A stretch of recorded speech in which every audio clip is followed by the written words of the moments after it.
Water, the Invisible Resource by Kelly J. Donaghy. Infinitely useful, water is often taken for granted until it's either not there or there is too much of it. Droughts, floods, or contaminated drinking water make headlines. But for most of us, filling a cup of water from the faucet, flushing a toilet, or taking a shower are daily activities where little thought is given to where that water originates.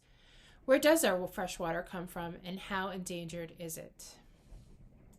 Roughly 71% of the Earth's surface is water, with nearly 97.5% of that puddled in saltwater lakes and oceans.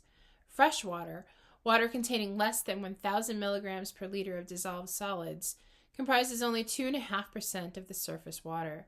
More than 68% of that 2.5% is found in glaciers and ice caps, and the rest in lakes and groundwater. While we might consider water a renewable resource, fresh water is dependent on the water cycle. Water evaporates from the oceans and then returns to the earth as precipitation, rain, freezing rain, sleet, hail, or snow. As the oceans warm, more water is vaporized. This water vapor is then deposited as fresh water in the form of glaciers or as snow and rain that seep into the ground to fill our wells. Too much of a good thing, however, especially all at once, isn't always beneficial. If the oceans lose too much water, they could become so salty that ocean life is threatened. Plus, water precipitating too quickly can cause floods or dangerous snowfall events. Glacial meltwater replenishes freshwater resources and feeds the water back to the oceans. Glaciers are, in a sense, gatekeepers of freshwater sustainability.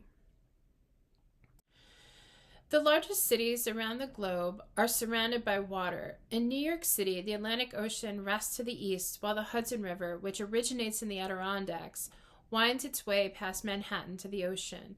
London, Cairo, Dublin, Beijing, Sydney, it is no accident that these large cities are located near water.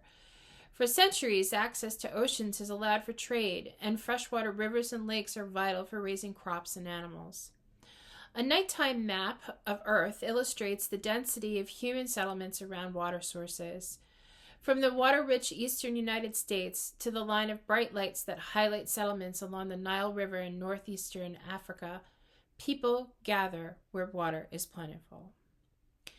Threats to drinking water supplies might seem like just another disaster movie trope, but global water security is a real concern.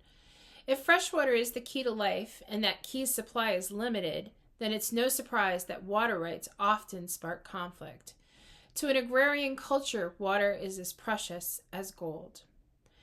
In sub-Saharan Africa, many people don't have access to an improved water source, a water source that is protected and generally safe for drinking. Instead, they often walk more than 5 kilometers to collect water. Consider how much water you consume daily. 60 liters to flush the toilet, 40 liters to shower, and another 40 liters to fill your water bottle, cook, or wash your hands.